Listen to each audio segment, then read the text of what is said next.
BFM Business et Tech & Co présente Tech & Co, la quotidienne. Frédéric Simotel. Bonsoir et bienvenue dans Tech & Co, la quotidienne. Voilà, 1h30 de tech, d'innovation, de start-up. On va en parler avec nos invités. Et puis on va démarrer ce soir en revenant sur l'Inde. Vous savez qu'il y a un sommet important sur l'IA qui se déroule en Inde. C'était en France il y a un an, c'est en Inde aujourd'hui. Et un besoin urgent de régulation, dit-on là-bas. C'est même Sam Altman qui l'a dit. On va revenir en parler avec nos débriefeurs. On va enchaîner avec Orange. Demain matin, Chris Edelman sera l'invité de la matinale de BFM Business. Et bien ce soir, on va essayer de décrypter déjà son nouveau plan stratégique. Et puis on va enchaîner avec une IA souveraine, Thales, deux géants de la défense, Thales et Naval Group, qui se rejoignent autour de l'IA souveraine. Voilà, on en parlera tout à l'heure. On aura deux représentants des deux entreprises avec nous. Allez, restez avec nous, on est ensemble pendant 1h30 jusqu'à 21h. On va parler tech. C'est tout de suite Tech & Co, la quotidienne, c'est parti. Tech & Co, la quotidienne, le débrief de la tech. Voilà, un débrief de la tech, eh bien on va beaucoup parler, devinez quoi, d'intelligence artificielle. C'est quand même le sujet depuis 2022, maintenant la sortie de ChatGPT. Tiens, j'étais avec des étudiants tout à l'heure, ils ne se rendaient pas compte que l'IA, on en parlait depuis dans les années 60, la conférence de Dartmouth avec... 56. Ouais, c'est exactement, c'était les prémices, les restes des travaux d'Alan Turing, et ils ne pensaient pas que c'était aussi vieux que ça. Voilà, ils en étaient restés à la Silicon Valley dans les années 2015-2020. On va tout de suite, je vais commencer par vous présenter nos débriefeurs ce soir, parce qu'on a beaucoup d'actualités, donc il nous faut des bons. Avec nous, Claudia Cohen. Bonsoir Claudia. Bonsoir. Merci d'être avec nous, journaliste chez Bloomberg, et donc avec ce regard international. J'imagine que tu discutes pas mal tech avec tes collègues. Beaucoup. Et puis tech, particulièrement aussi dans le secteur de la finance, les moyens de financement du secteur de la tech, de l'IA. Donc, pas mal de discussions. Voilà. Et ils nous voient comme un pays important, quand même, la France, quand tu discutes avec eux. C'est pour les anglo-saxons ? Non. Voilà. Au moins c'est dit, le ton est donné. Pour être très honnête, voilà. À tes côtés, Frédéric. Bonsoir Frédéric. Bonsoir Frédéric. Merci d'être avec nous, président de Krebs et Partners, voilà ton cabinet de conseil. On rappelle, tu connais bien la tech puisqu'en 2003, tu avais repris Allociné, c'est ça ? Absolument, oui, c'est ça. Qui était pas en très bonne forme à l'époque, et on a fait un retournement assez rapide. Et ça marche, et la preuve c'est qu'on continue. On est nombreux encore à retourner, aller voir Allociné. Alors peut-être que c'est une génération, mais je crois que même les jeunes y vont. Non, il y a encore 12 millions de personnes chaque mois en France qui bien voilà, et puis un ancien senior de la tech, d'ailleurs il est senior advisor chez Seven2, Christophe Holnet. Bonsoir. Bonsoir. Merci d'être avec nous, ancien président de Microsoft France et Asie du Sud. Tiens Christophe, tu es allé en Inde souvent à l'époque pour Microsoft, puis même aujourd'hui peut-être pour Seven2. Je voulais qu'on revienne un peu sur tout ce qui se passe en Inde. Vous savez, je le rappelle, il y a eu il y a eu un grand sommet économique, mais au milieu de tout ça, il y a un sommet sur l'IA. Vous vous souvenez, l'AI Action Summit à Paris, c'était il y a un an. Et bien là, c'est l'AI Impact Summit à New Delhi. Et donc, évidemment, on est revenu sur beaucoup d'enjeux sur la protection des jeunes, sur l'impact environnemental, et on a parlé régulation. Qu'est-ce que tu retiens un peu des premiers échos que l'on a de ce... Plus globalement sur l'Inde, en fait, et sa relation à l'IA, c'était le 3e sommet de ce type, puisque le précédent, avant la France, c'était l'Angleterre. 4e. Il y a eu la Corée, Angleterre 2023, Corée du Sud 2024. Et 25, 26, ok. Voilà. Et en fait, je pense que pour l'Inde est probablement un des pays qui peut être le plus touché par l'IA, parce que son économie, y compris en matière techno, s'est beaucoup développée autour des développeurs logiciels. Il y a plus de 6 à 7 millions de développeurs en Inde. Tu as vécu d'ailleurs, quand tu étais à la tech de Microsoft, Singapour, et j'ai vu la période où c'est monté. En fait, lorsque j'étais patron pour Microsoft de l'Asie du Sud, j'avais l'Inde sous ma responsabilité, et c'était les années 99-2000 qui étaient des années d'essor énormes, notamment avec le fameux visa H-1B qui avait été créé par Clinton à l'époque pour faire venir les Indiens en masse, qui sont venus remplir les rangs des entreprises de la Silicon Valley, Intel, Microsoft. On a vu des Indiens arriver en masse dans les entreprises américaines. C'était d'ailleurs un problème parce que la filiale de Microsoft en Inde était celle qui avait le taux de turnover le plus important. Mais en fait, on perdait les gens, ils allaient aux US. On avait 30%, c'était un vrai problème, alors qu'ailleurs, ailleurs, c'était plutôt le problème inverse. Le patron de Microsoft, Satya Nadella, d'origine indienne. Voilà, Sundar Pichai, le patron de Google, d'origine indienne. Le patron de Google Cloud aussi d'origine indienne. Enfin, voilà. Et c'est sûr qu'il y avait, ce qui était fascinant, en tout cas pour avoir visité l'Inde à ce moment-là, c'était à quel point le concept de IT literacy était partout. C'est-à-dire que les Indiens investissent beaucoup pour l'éducation de leurs enfants. Et il y avait partout des publicités avec des cybercafés, des écoles qui se montaient pour former les Indiens à l'anglais et à l'informatique, on va dire. Et là, c'était vraiment l'ascenseur social indien, c'est-à-dire soit d'aller là, peut-être grade ultime, notamment avec le développement des NIIT, qui sont des super universités de l'IT dans les différents États indiens, et puis aussi les call centers qui se sont énormément développés. Et quand on regarde aujourd'hui à quel point l'IA peut percuter à la fois les call centers et aussi les développements logiciels, on se dit que c'est un vrai risque, alors en l'occurrence pour l'Inde, parce que tu as une dizaine de pourcents du PIB indien, je crois, qui 10% du PIB, 50% des exports sont IT and services. Et donc, ça représente un poids majeur. Ils vont vers l'IA ils doivent se transformer. Mais ils n'ont pas de souveraineté aujourd'hui par rapport à ça. Ils n'ont pas l'infrastructure, ils n'ont pas les puces NVIDIA, ils n'ont pas forcément les logiciels, parce qu'il n'y a pas forcément une culture d'éditeurs logiciels en Inde. Il y a des très, très grands acteurs du service. Donc, le challenge, il est très important pour l'Inde. Alors, il est important pour l'Inde, et puis un peu, c'est l'occasion de ces sommets sur l'IA, c'est de faire un point. On s'arrête un moment, alors quelques heures, parce que derrière, ça continue à tourner, la puissance de calcul, les algorithmes. Et puis, là, tout d'un coup, on a quand même vu beaucoup de choses sortir autour de la régulation. Je regardais, le monde a un besoin urgent de régulation en matière d'IA. C'est Sam Altman qui a dit ça. Claudia, comment tu vois ça ? Écoute, ça fait depuis le début de l'année qu'on entend beaucoup ce discours de la part de Sam Altman, c'est pas la première fois qu'il le dit. Là, ce qui était intéressant, c'est ce qu'il mettait en avant, en tout cas dans son discours. Il a fait un parallèle avec l'agence internationale atomique, donc qui est censée veiller à ce que les États n'utilisent pas la bombe atomique et qu'il y ait une paix entre les États. Là, en fait, son propos, c'était de dire qu'il faudrait une agence internationale qui puisse coordonner un cadre de réglementation et de régulation entre les différents pays. Moi, je l'analyse de deux façons. Je l'analyse d'une première façon par OpenAI, c'est le premier entrant ou un des premiers entrants sur le marché de l'IA. Quand le marché commence à grossir, on commence à voir des concurrents, quand même que ce soit aux États-Unis, mais aussi beaucoup en Chine, se positionner. Je pense que l'enjeu de réglementation pour Sam Altman, il est aussi de je pense, de s'assurer qu'il puisse peut-être y avoir plus de barrières à l'entrée pour que seuls des géants très installés déjà puissent continuer à évoluer dans un environnement où il y aurait peut-être plus de régulation.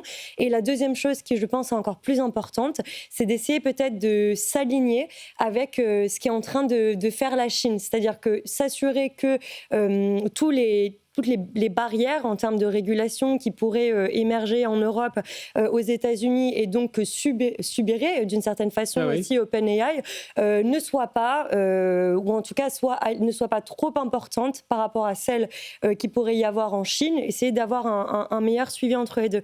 Moi, j'analyse comme ça, et après, peut-être mon autre propos, ce serait de dire que franchement, en tant que citoyenne, il y a aussi un peu ce côté pompier pyromane où, tu le disais, on en parle depuis 2022, ça existe depuis bien avant, son projet, il l'a depuis très longtemps. Bon, enfin, tu vois, ça fait un peu bis repetita réseaux sociaux, mais là, sur des enjeux encore plus importants, lui, il a mis en avant des arguments qui font peur sur les armes biologiques, où l'IA permettrait finalement, d'affiner, de pouvoir développer ces armes qui sont mortelles. Donc là, on parle même plus des risques de pornographie avec les deepfakes, des risques de trucs. Là, on parle vraiment de choses où l'avenir de l'humanité est en danger, quoi.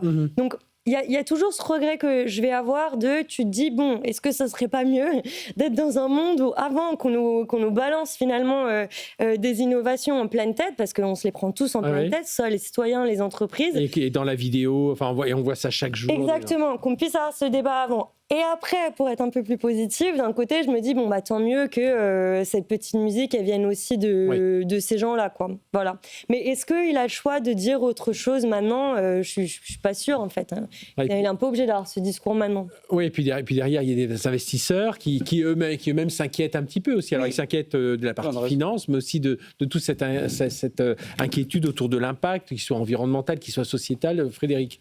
Oui, en fait, c'est un discours qu'on entend en fait très régulièrement dans la bouche de Sam Altman depuis 3 ans, hein, on ne va pas se mentir.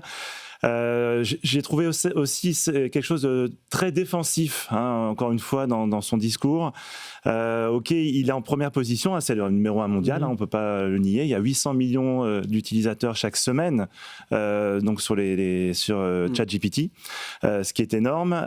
Mais voilà, on sent qu'il a besoin de prendre le lead sur une sorte de caution morale, en fait, de tout ce secteur. Et voilà, il va drapeau devant, essayer de prendre ce leadership. Moi, je pense qu'aujourd'hui, c'est un discours qui est très facile à faire de son côté, parce que avec son leadership, avec l'argent qu'il a pu lever, hein, aujourd'hui, là, je crois qu'il a levé plus de 34 milliards de dollars depuis 3 ans, ce qui est énorme. On annonce une méga levée là au mois de juin, qui va tourner autour de 100 milliards de dollars, pardon. Les chiffres sont tellement énormes. Donc là aussi, il a beau jeu, je trouve, de dire il faut une régulation, parce qu'en plus, la régulation va lui permettre de figer un peu les positions, en fait. C'est un peu ça, ce double langage. C'est aussi pour essayer de protéger. Est-ce qu'il n'essaie pas de protéger son avance un peu par rapport à ça, hein. Et on écoutera juste après Emmanuel Macron aussi, qui a parlé de régulation. Oui, non, je pense que la crainte, elle était là. Elle était de se dire, finalement, ces acteurs... Ce qui est intéressant, c'est qu'Anthropic, Daro Amodei, il l'a rejoint. Ils ont tenu un discours... Vous avez vu ça ? Alors, si on verra tout à l'heure. C'est impressionnant. On voit... donc, alors qu'ils sont tout le monde se donne la main et lève les bras aussi, et lève les mains au ciel pour dire on est plus fort ensemble. Il y en a deux et les images, vous les voyez si vous êtes en train de nous regarder. Je vous conseille, si vous êtes à la radio, si vous pouvez allumer votre appli, votre télévision, et bien regardez-nous sur d'ailleurs, la séquence est presque gênante. Et on voit Dario Amodei et Sam Altman qui refusent, tout le monde se donne la main, eux ils restent à distance, là, ils mettent 20 cm entre leurs mains. Voilà, c'est vrai qu'ils sont... C'est une anecdote, mais qui est quand même... Oui, mais bon, il y a beaucoup de ressentiments, je pense, suite aux publicités du Super Bowl que Anthropic a mené pour... Darius Amodei, rappelons-le, qui est le patron d'Anthropic, pour tourner en ridicule le plan de ChatGPT de mettre de la publicité. Ça avait été un peu très agressif dans la façon dont ça avait été objectivement. Mais ce qui était intéressant... Attends, aux États-Unis, on a l'habitude de ça, quand même. Ce qui était intéressant dans l'histoire, c'est quand même de voir que tous les deux se rejoignent sur ce message il faut faire de la régulation, avec l'argument consiste à dire attention, il y a un danger pour l'humanité, etc. Et moi, je pense que c'est très bien qu'on le mette en œuvre. La seule question qu'on se pose, c'est attention à ce que ce ne soit pas un élément pour que ça fige la situation, comme tu le disais, vous le disiez tous les deux très bien, et que finalement, ce soit au détriment des autres. D'autant plus que à la fois, celui qui est, à mon avis, l'acteur qui est aujourd'hui le plus dangereux à la fois pour OpenAI et pour Anthropic, c'est Google, qui lui a les poches profondes, peut se permettre de perdre de l'argent pendant très longtemps, continuer à investir. Donc si on arrivait à freiner un peu la course à l'innovation, ça permettrait de garder une avance, parce que les LLM, même si ChatGPT a une avance, les autres peuvent allègrement penser le concurrencer. Juste un mot, puis on va écouter Emmanuel Macron. Mais vas-y. Oui, et sur Anthropic, on parlait quand même d'une concurrence. On voit que les derniers modèles d'Anthropic, Claude, notamment Claude 4.5, Claude 4.6, en termes, tu sais, sur les baromètres, la comparateur, franchement, le rythme. Il y a une vraie compétition. Il y a une vraie compétition. Pour les grandes échelles, aujourd'hui, Anthropic s'est valorisé un peu plus de 350 milliards versus OpenAI 500 milliards, mais ce serait du coup plus 800 milliards si jamais il y a cette méga levée. Mais ça veut dire que finalement, ça s'affine. Et tu vois, moi, ce que je trouve intéressant sur Anthropic, c'est que les modèles là qui proposent, ils sont quand même très entreprise focus. Tu vois. Et donc, voilà, c'est cette peur de se dire... Et on va revenir dessus, parce que j'aimerais qu'on entende aussi Arthur Mensch, après, qui s'est exprimé. Mais là, on va écouter Emmanuel Macron. Vous savez, l'année dernière, Narendra Modi était l'invité d'Emmanuel Macron à l'AI Action Summit. Bien là, c'était lui rendait son invitation et le chef de l'État, donc Emmanuel Macron, a prononcé un discours devant tous les patrons tech qui étaient présents et il en a profité pour se positionner un peu, on discutait de ça tout à l'heure avec Léa Benaïm en préparant cette émission, un VRP de l'Europe là, pour l'IA. On l'écoute et puis je vous fais réagir. L'Europe ne se concentre pas aveuglément sur la réglementation. L'Europe est un espace d'innovation et d'investissement, mais c'est aussi un espace sûr. Nous sommes déterminés à continuer de définir les règles du jeu et à le faire avec nos alliés tels que l'Inde. Voilà, ils défendent l'attractivité de l'Europe, Frédéric. Moment géopolitique intéressant, là, puisque on avait l'habitude de penser l'IA avec un affrontement entre trois blocs, à savoir les US, la Chine, l'Europe au centre, et puis là, il prend la parole en Inde, pour défendre l'Europe, mais en même temps en essayant de faire un petit coup de coude comme ça à Modi en disant tu sais l'Europe c'est quand même pas si mal, ce serait bien qu'on soit alliés. Et moi je trouve ça assez pertinent, je trouve ça assez malin d'avoir fait ça à ce moment-là en tout cas. Alors maintenant il l'avait dit, je t'interromps, il l'avait dit l'année dernière à un moment, il est interviewé au moment de l'AI Action Summit et alors Modi n'est pas loin, mais il dit qui sera pour vous votre plus grand allié technologique dans le futur, et on le voit, il réfléchit. Il dit ce sera l'Inde. Enfin, il l'avait déjà fait il y a un an. Donc là, il persiste et signe, et je trouve ça plutôt bien.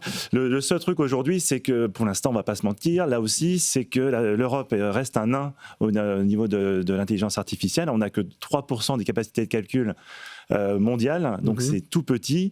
Après, il faut bien commencer quelque part, essayer de faire venir les capitaux, de faire en sorte de faire des deals intéressants, peut-être avec l'Inde justement, et d'opposer en fait à la dérégulation en fait mondiale autour de l'IA, la dérégulation actuelle, avoir un espace de propice, en tout cas de sécurité régulée ou quasi régulée en Europe.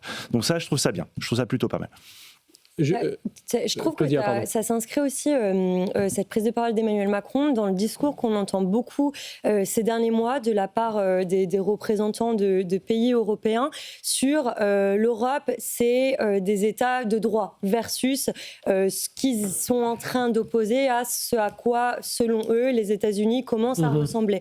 En disant, et ça c'est exactement le même discours que Macron ou d'autres peuvent porter auprès des investisseurs étrangers, en leur disant « Ok, bon, il y a peut-être un peu de régulation, il y a peut-être un peu d'encadrement. N'empêche que chez nous, les règles sont... On essaie de les rendre stables. On reste en état de droit. La fiscalité, bon, elle est imposante, mais en vrai, elle est quand même assez stable. Vous n'aurez pas des droits de douane x2 demain.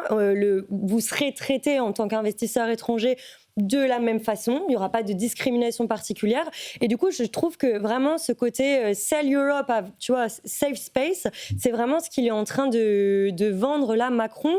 Et ça s'inscrit aussi, on se disait tout à l'heure, dans le cadre des relations renouvelées aussi entre l'Union européenne et l'Inde aussi, avec des méga-contrats qui ont été signés. Là, en parallèle du sommet, il y a eu aussi des méga-contrats sur les Rafales. Enfin, sur l'armement. Tu vois, et puis même sur beaucoup de choses. Je discutais avec un patron d'un cabinet de consultants qui est là-bas. Il m'a dit, mais ça n'a pas arrêté dans le domaine du gaz, dans le domaine industriel, dans d'autres domaines industriels. Il y a eu beaucoup de liens forts qui se sont renforcés, justement. Oui, je pense que je vais juste rajouter un ou deux commentaires. Il est tout à fait dans l'axe indo-européen tel qu'il avait imaginé d'un point de vue géopolitique.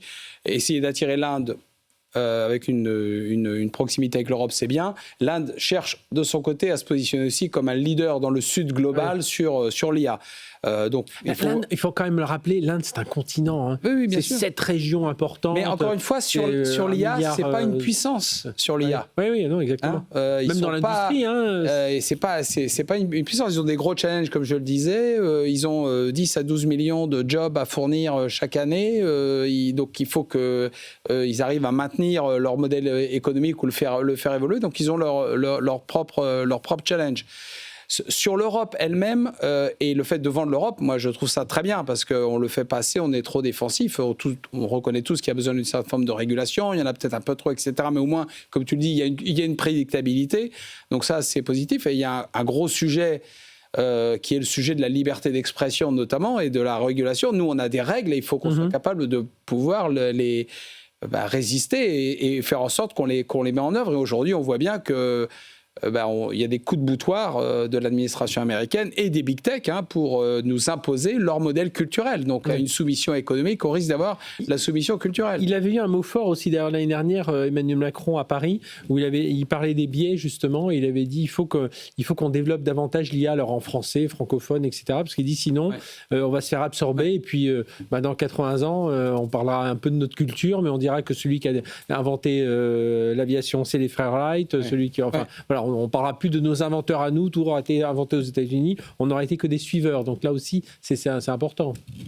Oui, on cherche les prochains grands inventeurs. Alors, il faut reconnaître quand même que Mistral, en tant qu'acteur IA, on va en parler. Reste un acteur prépondérant en fait sur cette scène-là. Oui. On peut le dire à 4e ou 5e position au niveau mondial. Donc ça, c'est plutôt encourageant. Et c'est là-dessus que Macron aussi table aussi. Il s'appuie en tout cas sur cette force parce qu'il n'y a pas d'autres acteurs solides en Europe. Oui. Aleph Alpha, qui était l'équivalent de Mistral, ils sont en perte de vitesse, ou en tout cas ils se sont restreints sur un tout petit secteur de marché. Aujourd'hui, en tant que compétiteur et en étant compétitif, il n'y a que Mistral. Donc, et en plus, Mistral prône l'open source, donc, ce qui pourrait aussi intéresser en tout cas les Indiens. Mais on va revenir justement, parce qu'Arthur Mensch s'est aussi exprimé. On a encore 2-3 minutes à parler de sommet de régulation, et puis on marquera une pause, et puis on reviendra, on démarrera sur Arthur Mensch. D'ailleurs, cet aspect multilingue, c'est quelque chose que développe, en tout cas, c'était le positionnement aussi de l'Inde, avec leurs 22 langues, en disant on ne veut pas perdre tout ce capital de connaissances, de culture, et d'éviter que l'IA globale mondiale soit totalement biaisée sur l'anglais, en fait. Et donc là-dessus, ils ont une certaine capacité à se positionner par rapport à ça. Mais... Est-ce que selon vous, il faut de la régulation, mais est-ce qu'en Europe, on se trompe un peu parfois quand on met l'IA Act est-ce qu'on se trompe un peu de régulation? Est-ce qu'avec l'IA Act, on va vers... des points où il faudrait laisser un peu plus de liberté, quand on voit que même les Européens parfois se plaignent de cet IA Act? À titre personnel, je ne pense pas, parce que le problème, c'est que quand tu essayes de réguler une technologie qui est en évolution jour après jour, soit tu te dis, j'attends d'en comprendre toutes les subtilités avant de mettre un texte sur la table, ou soit tu mets un texte sur la table, ça montre une volonté de régulation, et ça envoie quand même un signal aux acteurs de vous ne pouvez pas faire tout et n'importe quoi, quitte à après revenir sur le texte, c'est ce qui est un peu en train de se faire, tu vois. Je trouve que cette méthode qui, à l'époque... et d'ailleurs, c'est marrant parce que Sam Altman, c'était quand même un des premiers à critiquer l'IA Act extrêmement fort. Il demande la même chose. Exactement. Donc moi, finalement, avec le petit recul qu'on a de l'IA Act, je trouve que c'était mieux d'avoir un texte qui est imparfait que d'attendre trop et ne pas du tout avoir de texte. Parce que imagine, on avait attendu là, en fait, ça se développe tellement encore, il y a tellement de subtilités qu'on ne comprend pas, est-ce que le texte il serait sorti et déjà, on a laissé filer tellement de choses, ils se sont entraînés sur nos livres, sur notre web. Exactement, et au final, quand tu parlais de Mistral tout à l'heure, ça n'a pas empêché, ce texte en tout cas, n'a pas l'air d'avoir empêché un acteur européen d'émerger, de se développer comme il fallait. Donc, avec le recul, je dirais que c'était une bonne chose, honnêtement. Ouais, mais malheureusement, alors c'est imparfait, c'est très rapide, trop rapide, je pense, par rapport effectivement à l'effervescence qu'on pourrait avoir sur ce marché. Et c'est imparfait, notamment dans le fait de qu'est-ce qu'on peut faire si une IA nous échappe, devient hors de contrôle, parce que c'est souvent ce qu'on... surtout les Américains, ils partent... Voilà. Eux, leur axe, c'est l'IA générale. Les Chinois, les Chinois, c'est l'IA qui va accompagner l'industrie, l'éducation, etc. Voilà. Les Américains, eux, ils ont leur modus operandi, c'est aller vers cette IA générale. Et je pense que quand même, pour revenir en fait à Sam Altman et son idée de, on pourrait... l'analogie avec l'Agence internationale de l'énergie atomique, là, c'est... Parce qu'en fait, ça a été une agence importante au niveau nucléaire. Bien sûr. En plus, c'était fait juste après, en tout cas, l'idée a émergé juste après Hiroshima. Ça a mis 10 ans pour se mettre en place. Mais c'était important, c'était un acte important. Donc, avoir la même chose aujourd'hui, alors, qu'est-ce qui manque à l'IA Act européen aujourd'hui pour que ça soit intéressant? Pour moi, à mon avis, il y a deux choses qui sont intéressantes. C'est le fameux, alors, c'est un terme un peu technique, mais le kill switch. Kill switch, c'est un bouton, on va simplifier, c'est un bouton. Quand on voit qu'une IA commence à déraper trop fortement, avec un risque systémique, on appuie sur un bouton et ça s'arrête. D'accord ? Donc c'est ça une idée en fait qui me semble intéressante à approfondir. Et l'autre idée aussi intéressante, c'est, alors là aussi c'est plutôt lié au monde des hackers, mais c'est les backdoors. Mais des backdoors gérés officiellement par une agence internationale. Et ça me semble un point qui mériterait, alors c'est très compliqué, mais qui mériterait en tout cas d'être approfondi et ça permettrait d'avancer en tout cas. Allez, je vous propose, on marque une pause et on revient juste après, on va poursuivre. Alors depuis l'Inde, mais vous avez bien compris qu'on est en train, parce qu'il y a ce sommet indien, on parle de l'évolution de l'IA et j'aimerais qu'on revienne, alors Frédéric, tu en avais commencé un peu à en parler, sur la grande concentration du pouvoir et justement Arthur Mensch s'est exprimé sur ça. On va l'écouter puis je vous ferai réagir juste après. Allez, on reste ensemble, on est encore ensemble jusqu'à 21h sur Tech & Co, la quotidienne sur BFM Business. Tech & Co, la quotidienne sur BFM Business. Tech & Co, la quotidienne, le débrief de la tech. Allez, c'est reparti avec nos débriefeurs. Claudia Cohen, journaliste chez Bloomberg, Frédéric Krebs, président de Krebs et Partenaires, et Christophe Honneth, senior advisor chez Seven2. On a parlé, si vous avez manqué, retrouvez-nous en replay, évidemment en podcast.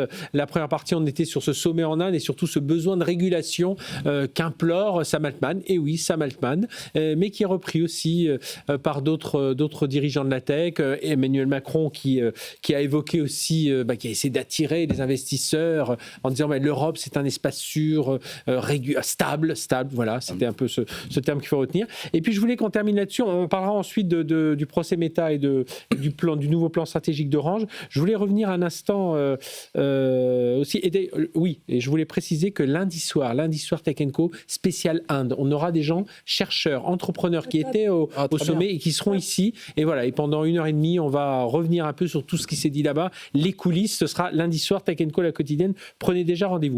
Je voulais revenir avec vous sur, on va écouter Arthur Mensch, fondateur de Mistral AI, cofondateur, qui alerte sur le risque d'une trop grande concentration de pouvoir dans l'IA. On l'écoute et puis on revient sur ça parce que Frédéric avait commencé à aborder le sujet. I would say that we are at a risk today in the world to be we're facing.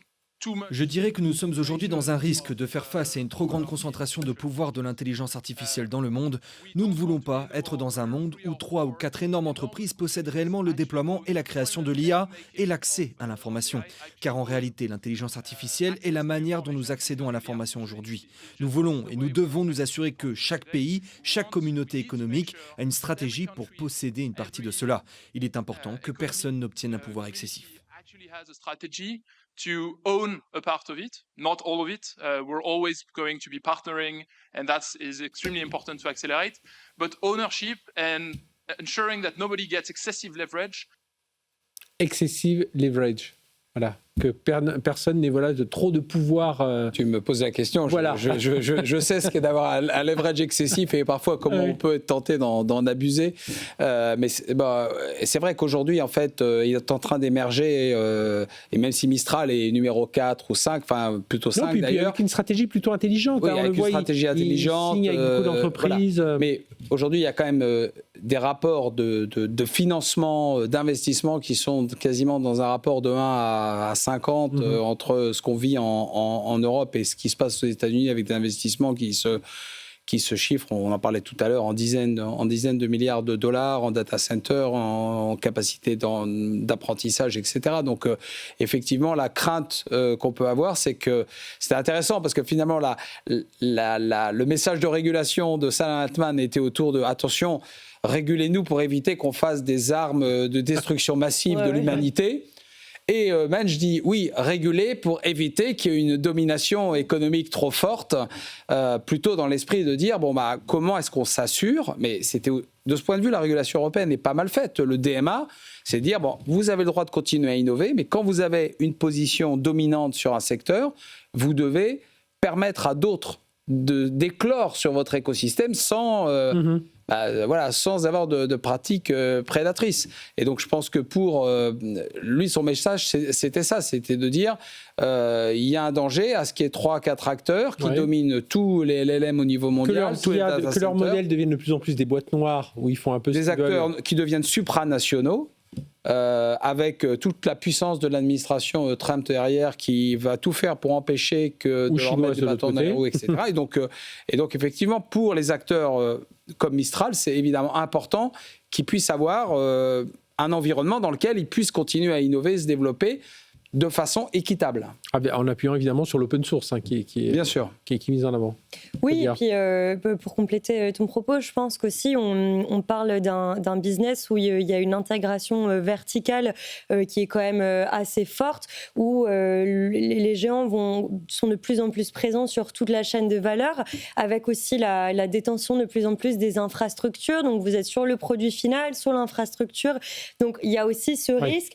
Et je pense que pour... Google, c'est toute la chaîne. Exactement, exactement. Donc ils font même les ordinateurs, les Chromebooks, les serveurs. Enfin. C'est ça. Et après, je pense que pour Mistral, tu as aussi un enjeu des centres de données en Europe. Parce que là, tu disais, il y a eu pas mal d'annonces ces derniers temps, notamment en dans Suède. l'Essonne, ils travaillent dans l'Essonne. Alors, ils ont investi en Suède. Ils travaillent sur l'Essonne. Ils ouvriront là entre avril et juin. Exactement, sur les centres pour essayer d'avoir des centres de données européens. Est-ce que tu peux dire, est-ce que demain, les géants américains, est-ce qu'ils vont essayer aussi peut-être d'avoir des centres de données plus importants et dans plus de pays de l'Union européenne? Ça, je pense que pour Mistral, c'est aussi un vrai sujet parce que Mistral, on l'a dit tout à l'heure, mais au-delà évidemment de la qualité de leur service, ils jouent aussi, et ils ont bien raison, la carte de la souveraineté européenne.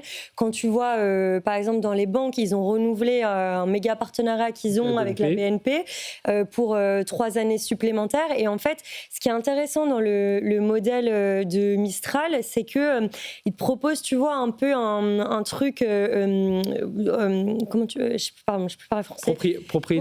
Propriétaire, et en plus où en fait tu as des ingénieurs de Mistral qui vont en fait dans les locaux des boîtes avec qui tout à l'heure on en parlera parce qu'on recevra Thales avec son projet Cortex et Naval Group, et justement Mistral AI est un acteur clé dans cette plateforme. Exactement. Ce que sont pas capables, enfin c'est pas parce que sont pas capables, mais ce que ne propose pas aujourd'hui un OpenAI s'ils sont en partenariat avec une entreprise en France ou dans un autre pays. Donc leur modèle différenciant, c'est de se dire, nous, il faut qu'on essaie de choper des centres de données en Europe. On est sur place aussi. Et donc, il a tout à fait raison avec ses discours. Et puis aussi, je pense qu'il y a un peu un appel qui est fait peut-être aux différents gouvernements des différents pays où il faut faire aussi assez attention parce qu'on parle de régulation européenne qui va être faite à l'échelle européenne. Mais il faut faire attention aussi à ce que nos chefs d'État en Europe soient alertes là-dessus, même s'il y a aussi cette tentation de se dire c'est aussi des investissements étrangers sur notre sol, et si demain tu as OpenAI qui est faire un centre de données, la vérité c'est que les États européens vont se battre pour l'accueillir. Et là il y a une grosse bataille à faire en France. Je vous conseille, c'est une interview que j'ai réalisée dans Tech & Co Business qui est passée mardi soir avec la directrice générale de l'AFNUM qui représente l'association, une 60aine d'acteurs des infrastructures numériques. Elle a dit c'est très simple, construire un data center en France, c'est entre 5 et 7 ans. Construire hors de nos frontières, juste de l'autre côté, Belgique, là, c'est 2 ans. Donc voilà, il y a vraiment... Alors là, ça nous concerne. On va le voir sur les business plans et l'exécution des business plans des data centers. Ça... Un autre mot peut-être un dernier commentaire. Pour moi, en fait, c'est intéressant dans cette émission, c'est qu'on a vu en fait deux personnes parler, donc à savoir Sam Altman et Arthur Mensch sur donc quelque chose de similaire, de régulation. Mais c'est quand même, ça reste quand même 2 visions opposées. D'un côté, on a une vision quand même qui reste, malgré les beaux discours, centralisatrice. Le modèle d'OpenAI, c'est centralisateur. Pour combien de temps encore? Moi, c'est ma question. Je suis d'accord avec ça. Mais en tout cas, voilà. En tout cas, aujourd'hui, c'est ça. L'infrastructure, elle est faite pour être centralisée. Avec un modèle qui est défendu par Arthur, qui est plutôt décentralisé, avec de l'open source pour la partie infra. Donc, c'est vraiment 2 mondes différents. Et à l'heure, on parlait tout à l'heure d'Emmanuel Macron en tant que VRP de luxe pour l'Europe et aussi pour Mistral. Et en fait, il y a un autre VRP, mais indirect et peut-être incompris, c'est Donald Trump, pour Mistral, puisque Donald Trump, en étant si extrémiste dans ce qu'il demande, pousse en fait les Européens à s'organiser, à s'unir à travers une techno qui serait voilà, il suffit de faire le tour des entreprises dans le niveau du cloud. Je voudrais qu'on bascule, voilà, on a fait beaucoup le tour de ce sujet. Je rappelle, lundi soir, on reviendra sur tout ce qui s'est dit en Inde, on parlera évidemment régulation de tous ces acteurs avec des gens qui étaient là-bas, Isabelle Reed notamment, la directrice de Prairie, on aura des chercheurs, des entrepreneurs. Sujet suivant, vous savez que Mark Zuckerberg en ce moment, il est en procès, enfin il est accusé sur un procès, mais un procès avec une audience publique, c'est-à-dire qu'en face de lui, le jury, ce sont des gens, alors des Américains, mais comme vous et moi, c'est fini d'avoir des gens du Congrès et tout ça, donc on va écouter, il est face à la justice, il a comparu pour la première fois devant un jury populaire, voilà, je cherchais l'expression, et son entreprise est accusée d'avoir conçu des plateformes, notamment Instagram, pour les rendre les plus addictives possibles pour les jeunes utilisateurs. On écoute Anthony Morel, là, il nous explique tout ça, il nous donne tous les détails, et on revient juste après. Oui, ça a duré 6 heures en tout et il a défendu son groupe, alors avec beaucoup de passion, avec aussi parfois un peu d'énervement, on l'a senti, et puis il a dû admettre un certain nombre d'erreurs, formuler des regrets également. Oui, à une époque, Instagram a clairement cherché à maximiser le temps passé par les jeunes sur la plateforme. Je reformule, mais c'était un peu l'esprit de ce qu'il expliquait, mais tout ça, assure-t-il, c'est du passé. Si vous créez, dit-il, quelque chose qui n'est pas bon pour les gens, ils vont peut-être y passer plus de temps à court terme, mais ils n'en seront pas contents. Il admet également que Meta a été trop lent à mettre en place des outils de vérification de l'âge. Sur Instagram, c'est 2022, la vérification, les outils algorithmiques pour savoir si une personne ne ment pas sur son âge et dit bien prouve bien qu'elle a plus de 13 ans, sinon c'est interdit évidemment de venir sur la plateforme, et ça c'était évidemment un peu tard. Au cœur du procès, il y a une jeune femme de 20 ans qui a rejoint Instagram alors qu'elle avait 9 ans, et elle accuse la plateforme d'avoir généré des troubles mentaux, notamment de la dépression, et le jury doit déterminer si le lien de causalité est avéré. Et parmi les éléments les plus accablants pour Meta, il y a notamment un document interne de 2022 qui fixe des objectifs de temps à passer à atteindre, donc c'est 40 minutes par jour et par utilisateur en 2023, 46 en 2026, pas nécessairement chez les jeunes, mais ça montre en tout cas l'état d'esprit dans lequel ils sont. Et puis il y a une étude qui a été conduite par Meta auprès de 1000 adolescents et de leurs parents, et qui est restée confidentielle, et cette étude, elle conclut que vous pouvez mettre en place tous les systèmes de contrôle parental, de filtres que vous voulez, ça ne sert en gros à rien par rapport à l'utilisation complètement addictive qu'on va avoir des réseaux sociaux, parce que les algorithmes sont tellement puissants qu'ils proposent un fil ultra personnalisé, des micro-récompenses à base de dopamine, de notifications, et que tout ça, en fait, on peut très difficilement lutter contre ça. Tout est fait pour rendre les jeunes accros. Ce procès fait figure de test, puisque 2 autres sont prévus à Los Angeles pour tenter d'établir la responsabilité des réseaux sociaux, sans compter une procédure nationale. Il y a des milliers de plaintes qui accusent les plateformes. On parlait de Meta, mais c'est aussi vrai pour TikTok, c'est aussi vrai pour YouTube, d'avoir une responsabilité sur les problèmes de santé mentale des jeunes. Alors ça va être passionnant, ce procès, donc il va durer plusieurs semaines, parce qu'on a quand même un jury populaire qui va réagir sur la volonté de nuire à la santé mentale, et puis quelqu'un qui défend son entreprise, qui va défendre sa stratégie marketing, sa stratégie produit, ses algorithmes aussi. Donc il y aura un peu aussi, je pense, il va falloir une lecture à plusieurs niveaux. Moi, il y avait quelque chose qui me choquait, c'est quand il parle il faut 40 000 heures, tout ça, parce que je pense que là, pour moi, c'est de la comptabilité, quoi. Il dit, il faut qu'on vende des choses en avance à nos annonceurs, leur dire, nous, on fait en sorte que les gens passent 40 000 heures dessus. Bon, après, c'est quand on regarde ça, quand on décrypte ça, on se dit, oui, c'est quand même un peu bizarre quand on sait que c'est vraiment pour rendre ça addictif. C'est comme les gens avec la cigarette. Le but, c'est que les gens fument toujours davantage. Vos regards là-dessus, je sais pas, Frédéric, je commence avec toi. Non, mais là, il joue un rôle qu'il déteste de façon absolue. On le voit dans sa posture. Oui, il a visage fermé. Il est agacé. Ça défend son entreprise comme. Oui, alors qu'il le défende, c'est normal. Ouais. C'est quelque part, c'est normal. Il faut rappeler quand même qu'il y a quand même un enjeu ici. Il y a un enjeu qui est énorme. son entreprise vaut 1200 milliards de dollars en bourse. L'issue en fait de ce procès peut avoir un impact phénoménal en fait sur sa valorisation. Ça pourrait modifier les algorithmes et tout ça. Il serait peut-être obligé de modifier ces algorithmes. Exactement. Et donc, qui dit modification des algorithmes dit peut-être une hémorragie, alors peut-être pas en termes de nombre d'utilisateurs, mais de temps passé en tout cas sur la plateforme. Et donc, du coup, moins de possibilités de passer de la pub. Donc, du coup, moins de chiffre d'affaires liés à des annonceurs. Donc, tout ça, en fait, ça a une importance cruciale. On va même pas parler d'un éventuel chèque à faire, une amende qui peut être colossale, mais c'est même pas ça le sujet. C'est vraiment l'avenir de Meta enfin l'avenir de Meta, particulièrement d'Instagram, Facebook et un peu WhatsApp pour la partie data.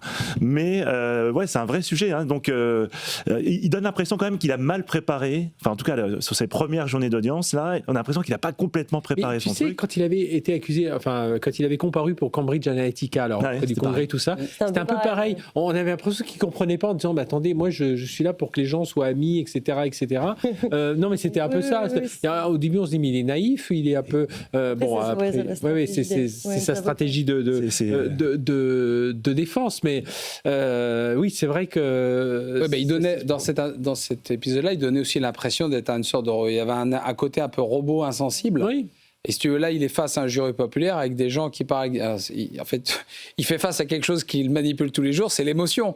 Et quand tu as de l'émotion et de l'authenticité en face, il faut que tu puisses répondre aussi avec tes tripes. Tu ne peux pas être juste dans un discours... À un moment, il a même abordé un thème. J'ai lu certains passages là où il dit il y a des parties, c'est l'éducation parentale. Enfin, il retourne ça. Il n'a pas tort d'ailleurs, mais comme tu dis, il ne paraît pas totalement bien préparé. Et en fait, ce qui est intéressant dans la façon dont le procès a été approché, c'est qu'une grande partie, en fait, il y a deux choses. Il y a le contenu qui est délivré, qui est très dangereux pour les enfants, mais ils n'attaquent pas sur le contenu, parce que le contenu, c'est la liberté d'expression. Oui. Ils attaquent sur le fait que vous avez mis des algorithmes qui créent de l'addiction pour justement... ce que tu dis là, et d'ailleurs ils se sont fait face à des emails où vraiment ils avaient des objectifs précis de faire monter de tant de minutes. Comme tu dis, on retrouve sur. Ça fait penser au temps de cerveau disponible, tu vois. Oui, mais on va dire c'est ça. Et là, c'est là où il y a cette froideur aussi, parce que c'est de la comptabilité, c'est de dire pour qu'on gagne de l'argent, il faut que les gens passent 40 000 heures. Comment on fait pour qu'ils passent 40 000 heures ? Eh bien, c'est ça. Ça fait très froid, très mécanique, tu vois. Oui, et puis, c'est un peu ce que tu disais tout à l'heure. Ce qui regarde, c'est la façon dont le produit a été designé pour rendre addict. Un peu comme il y a eu à l'époque les grands procès sur la cigarette, où il y a eu aussi les grands procès sur certains médicaments aussi qui étaient prescrits, et l'addiction pouvait être développée. Et aussi, ce procès et les procès qui vont suivre, c'est aussi l'illustration finalement d'une génération qui, très honnêtement, a été sacrifiée sur l'autel des volontés de ces géants de la tech. Parce que, excuse-moi, mais la jeune fille là, de 20 ans... à ce procès, donc qui est à Los Angeles. Abonnée depuis 9 ans. Abonnée depuis 9 ans. Elle parle de dysmorphophobie. C'est quand en fait tu n'as plus conscience de à quoi vraiment tu ressembles, de ton corps. Tu ne te vois pas comme tu es réellement, c'est ça.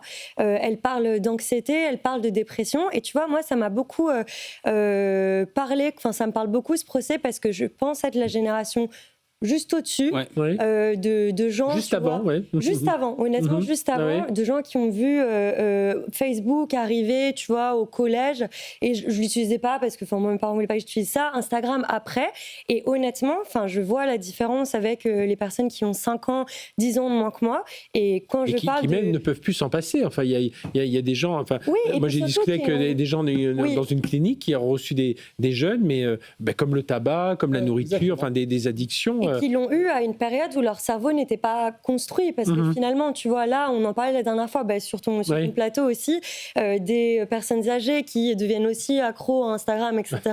On va faire un peu le parallèle à l'envers, où quand tu vieillis beaucoup, ton cerveau peut-être est un peu moins efficient. Mais en tout cas, quand tu es jeune, ton cerveau est en construction, en fait. Et du coup, je trouve ça vraiment... très triste ce procès, et j'espère que il va vraiment y avoir des décisions, même si elles seront symboliques, parce que les compensations qu'il y aura financières, imaginons, c'est des milliards plus des milliards, ça sera rien. Il en gagne 16 par trimestre. Mais est-ce qu'il pourrait y avoir, Frédéric, on pourrait avoir des... si je reprends le parallèle avec les procès sur la cigarette, ça a quand même fait reculer, les gens fument moins, mais on a été obligé de mettre sur les paquets de cigarettes des photos, fumer tue, exactement. Est-ce qu'on pourrait arriver à des... ou les jouets, et de l'interdire à la vente aux enfants aussi. Mais en fait là, ce qui va se jouer, c'est que je pense qu'il ne pourra pas se défausser. Il va devoir agir. C'est un jury populaire. Hein. Oui, justement, il ne pourra pas parler de ses algorithmes. Les gens vont dire attendez, je comprends rien. Moi, mes enfants, ils sont accros. Ça, je comprends. Mais c'est pour ça que là, si on fait le parallèle avec l'affaire Epstein, la semaine dernière, hein, quand alors je ne sais plus qui était la représentante du gouvernement, mais il y avait en fait les victimes de l'affaire qui étaient juste derrière. Elle n'a pas donné un regard aux victimes, et c'est ça qu'on a retenu en fait du procès. Donc il va se passer la même chose ici, c'est-à-dire que jury populaire, là il faut qu'il agisse, il faut qu'il donne un peu de grain à moudre, parce que sinon il va avoir un backlash énorme. Et puis si lui il reste sur des arguments marketing, la complexité technique d'un algorithme, les gens, le jury populaire, je dis pas que c'est qui sont moins évolués, moins éduqués, mais eux ils regardent justement, ils jugent ça d'un point de vue populaire, la vie de tous les jours. Donc voilà. Et non seulement ce serait le mouvement le plus malin qu'ils puissent faire, donc de pouvoir finalement à la fin du procès trouver des solutions, en tout cas apporter des choses là-dessus, mais ils pourraient devancer peut-être TikTok aussi, parce que TikTok est très, bien sûr, c'est exactement la même chose. TikTok qui va vivre sa transformation en devenant aux États-Unis un peu plus américain. Exactement, mais justement c'est pour ça que ça sera intéressant, parce que si on fait le procès de Meta, on peut faire dès demain le procès de TikTok US en tout cas, puisque c'est exactement les mêmes algos. Une fois que vous rentrez dans le truc, qu'on fasse.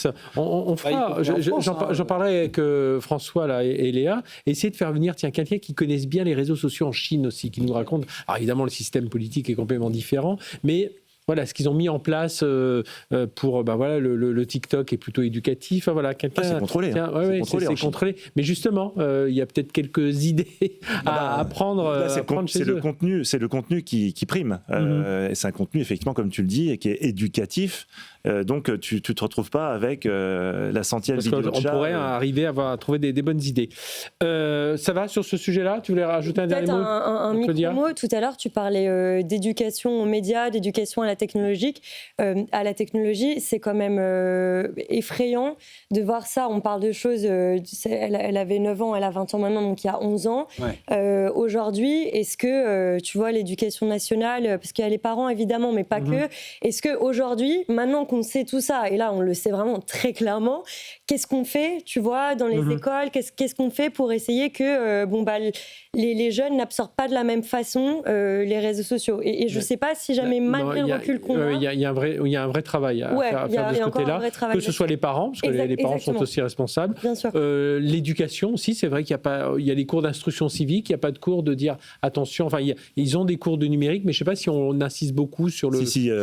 Maintenant de plus en plus, en tout cas dans l'environnement dans lequel je suis, les différents collèges, lycées font le travail. D'accord. Maintenant, est-ce que c'est entendu? C'est encore une autre paire de manches. C'est-à-dire, si on leur dit de ça, et puis une fois qu'ils rentrent à la maison, youpi, c'est la fête au village. Allez, dernier sujet ce soir. Alors, demain matin, Christiane Lendelman sera l'invitée de Laure Closier sur BFM Business, mais justement parce que Orange a présenté ce matin son nouveau plan stratégique, croissance à l'international, en Europe, en Afrique, nouveaux métiers sur les clients entreprises, maîtrise des coûts sont attendus, mais cette feuille de route risque aussi d'être chamboulée parce qu'il ne vous a pas caché qu'il y a un acteur qui se porte moins bien, SFR, et qui pourrait être démantelé, racheté à la fois par Orange, Bouygues et Free qui ont fait une offre commune. On écoute ce qu'en dit Mathieu Pechperti, puis on revient sur ce sujet. Le rachat de SFR est une opération majeure pour Orange. Si elle aboutit, le groupe reprendra moins d'actifs que ses deux partenaires, Bouygues et Free, mais il veut récupérer le maximum d'abonnés fixes et mobiles pour rester leader sur ces deux marchés. Sa directrice générale, Christelle Henneman, veut aussi récupérer des fréquences pour conserver la qualité de son réseau mobile, le meilleur en France. Malgré des contraintes liées aux règles de la concurrence, Orange cherche à se renforcer partout grâce au rachat de SFR. C'est la condition que le groupe a fixée à Bouygues et Free pour participer à l'opération. Les négociations se poursuivent et les audits approfondis des comptes de SFR entamés en début d'année vont durer encore quelques semaines.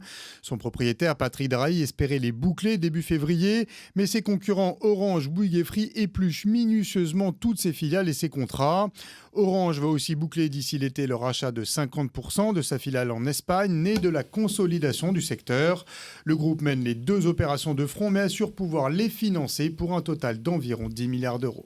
Donc là, on est dans toute la transformation. On va sans doute se retrouver un paysage à 3 opérateurs. On est en tout cas parti pour cela. Le plan, alors le précédent plan, c'était 2022-2025, s'appelait Lead the Future. Celui-ci s'appelle Trust the Future. Ça revient à notre sujet. Si vous avez suivi depuis le début de l'émission, on a parlé de confiance, de régulation. Voilà, là, c'est la confiance que l'on met en avant. Comment il faut voir tout ça? Parce que c'est compliqué d'être opérateur, parce qu'il faut à la fois investir dans les infrastructures et puis on ne tire pas les fruits d'un Netflix, enfin de tous ceux qui diffusent, qui utilisent ces tuyaux. Christophe. Oui, je pense que les opérateurs télécoms, toi comme moi, on les connaît depuis un certain temps et ça fait 30 ans qu'ils nous disent on ne veut pas juste des fournisseurs de tuyaux, mais qui sont assez incapables de faire autre chose. Jusqu'ici, pour avoir essayé dans différentes configurations de leur vendre des choses pour qu'ils offrent des choses aux PME, etc. Nous, les premiers, on a été propriété d'Altis SFR, on avait du contenu, puis voilà. Et en fait, du mal à extrêmement difficile. Alors, de ce point de vue, la feuille de route telle qu'elle est donnée, de se reconcentrer sur les infrastructures, sur l'international, sur la cyber, la sécurité, et aussi d'être un peu plus présent sur les enjeux de souveraineté, ça me paraît intéressant. L'autre élément que tu mentionnes, moi je trouve que c'est aussi dommage qu'on les contraigne autant par les règles de non-concurrence, parce qu'en fait, on en a souvent évoqué, mais il faudrait regarder ça au niveau européen. Oui. En Europe, on a 27 opérateurs.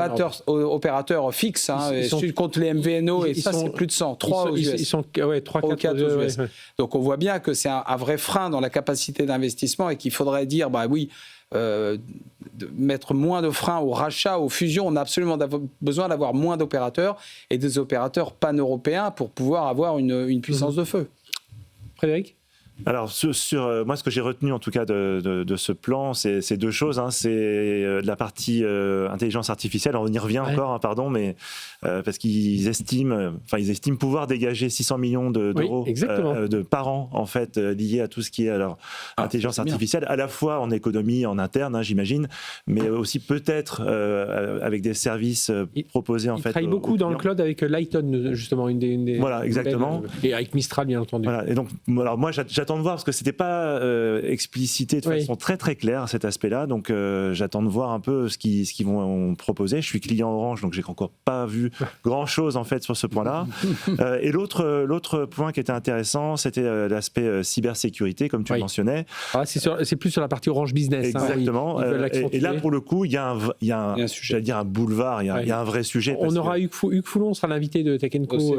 On sera au Mobile World Congress à Barcelone les 2 et 3 mars, et on aura Hugues Foulon d'ailleurs pour parler, parmi d'autres invités, mais Hugues Foulon sur la cyber sera c'est un vrai sujet, le cyber, parce que je crois que la France est lanterne rouge sur ces questions-là. Si on tient en compte... On a beaucoup de choses centralisées, du coup on est très attaqué. Oui, voilà, et puis surtout on est mal... Puis en termes d'investissement, on en manque un peu. On est très mal éduqué, vu le nombre d'attaques qu'il y a et le nombre de brèches, on a encore la brèche de la DG, des impôts, je crois, les banques, les infractions liées au numérique enregistrées par les services de sécurité ont augmenté de 14% en 2025 par rapport à l'année précédente. Au total, les atteintes numériques se sont élevées en 2025 à 453 200 crimes et délits, dont 280 500 atteintes aux biens et 149 000 atteintes aux personnes. Donc on voit ça se... Et ce qui est intéressant dans la position d'Orange, c'est qu'ils maîtrisent les tuyaux. Donc à un moment donné, c'est les mieux placés quelque part pour essayer de juguler en tout cas les menaces cyber. Claudia, ton regard. Oui, déjà un petit mot, le plan a été accueilli très favorablement en bourse. Aujourd'hui, ils ont ouvert, je crois que ce matin, ils étaient à plus 5%. Je ne sais pas à combien ils ont clôturé, mais en tout cas, ça a été accueilli très favorablement, ce qui est une bonne chose. Ensuite, sur l'IA, on voit, comme tu disais, ils ont commencé un peu à donner des chiffres au marché. Là, sur cette séquence résultats, moi, j'ai suivi pas mal de résultats de boîtes. Et en fait, c'est un peu le trimestre où on commence vraiment à avoir des chiffres. Parce que tu sais, il y a 2 ans, il y a eu énormément de chiffres qui étaient donnés sur les investissements IA, mais en fait c'était un peu genre les investissements tech et dedans il y avait l'IA, donc tu savais pas vraiment. Il y avait du cloud, il y avait un peu. Exactement. Et là tu sens qu'il y a une première période de maturité des entreprises qui ont eu le temps ces derniers mois de tester l'IA sur les différents produits et d'essayer de comprendre tu vois c'est quoi le retour sur investissement possible. Et ensuite sur la stratégie d'Orange, ce qui est dit aussi c'est que ils cherchent à avoir encore plus de clients et de parts de marché en Afrique et au Moyen-Orient aussi. Et aussi ce que tu disais sur la consolidation, Orange comme Free sont, et on le voit ces derniers mois, dans une grosse offensive de consolidation moi, je trouve ça intelligent, européenne. C'est très vrai. intelligent. Et c'est vrai que même nous, dans les médias, on devrait aller se tourner un peu plus parfois vers le IMIA, et, enfin, la partie Moyen-Orient et même l'Afrique, Afrique francophone en plus pour nous, qui peut être intéressant. Donc voilà, c'est vrai qu'il y a beaucoup de choses qui sont faites, plus de productives avec l'IA, avec la cyber pour consolider un peu la partie business, consolidation du marché, on va voir, et on aimerait bien qu'il y ait un peu plus de consolidation au niveau européen. Merci. Et puis l'Eldorado, je ne sais pas s'il faut parler comme ça pour l'Eldorado africain, mais en tout cas, oui, c'est une population jeune, qui est très férue de toutes ces technologies numériques. Merci infiniment à tous les trois. Claudia Cohen, journaliste chez Bloomberg, Frédéric Krebs, président de Krebs et Partners, et Christophe Honnête, senior advisor chez Seven2. Merci de vos éclairages, c'était passionnant. Et on va poursuivre, on va continuer à parler d'IA avec 2 champions, Thales et Naval Group. On parlera du Bon Coin aussi, qui a intégré ChatGPT, qui a mis son appli avec ChatGPT. Vous allez comprendre tout ça. Mais avant, bien entendu, le moment que vous attendez aussi, le Tech Flash, toute l'actu de la journée avec Léa Benaïm, c'est dans un instant sur BFM Business. Tech & Co, la quotidienne sur BFM Business. Tech & Co, la quotidienne, Tech Flash. Allez, le Tech Flash, toute l'actualité de la tech du jour avec Léa Benaïm. Bonsoir Léa. Bonsoir Fred et bonsoir à tous. Et à la une, c'est l'heure de vérité pour la mission Artemis. La NASA va lancer cette nuit la répétition générale avant le grand saut, prévu à partir du 6 mars. Une simulation durant laquelle tout se déroule comme un vrai décollage et qui sera scrutée de très près pour cette mission de la plus haute importance. Pour rappel, la NASA s'apprête à envoyer 4 astronautes dans l'espace pour un survol de la Lune, avec pour ambition de s'y poser en 2028. Également dans l'actualité, OpenAI débauche chez Instagram. Le géant de l'IA vient de recruter le responsable des partenariats de la filiale de Meta, Charles Porch. Un profil clé car il est connu pour être très proche des célébrités américaines. Sa mission sera donc de redorer l'image de l'entreprise vis-à-vis du monde de la culture, avec comme première étape une tournée d'écoute auprès des artistes pour entendre les craintes autour de l'IA générative. Et puis également dans l'actualité, Meta qui s'apprête donc à lancer une montre connectée. Et oui, un projet qui était déjà dans les tuyaux en 2022 mais qui avait été abandonné faute de budget. Cette montre pourrait avoir les mêmes fonctionnalités que les Ray-Ban Meta, devenu un best-seller, avec un accent mis sur la santé pour concurrencer l'Apple Watch. Le projet, baptisé en interne Malibu 2, viserait une commercialisation dès la fin de l'année. Et puis Gemini se lance dans la musique. L'IA générative de Google peut désormais générer des chansons de 30 secondes à partir d'un simple prompt, y compris en français. Gemini peut aussi créer des morceaux à partir d'une photo ou d'une vidéo et en faire une pochette d'album grâce à Nano Banana. Derrière cette prouesse, on retrouve le nouveau modèle Lyria 3 développé par Google DeepMind. Et enfin, Amazon dit adieu à Blue Jay, son robot destiné au centre de tri de colis. Lancé en octobre, le projet aurait été interrompu en janvier. En cause, le robot s'est heurté à plusieurs limites, notamment le manque de données d'entraînement et la complexité des environnements des entrepôts d'Amazon.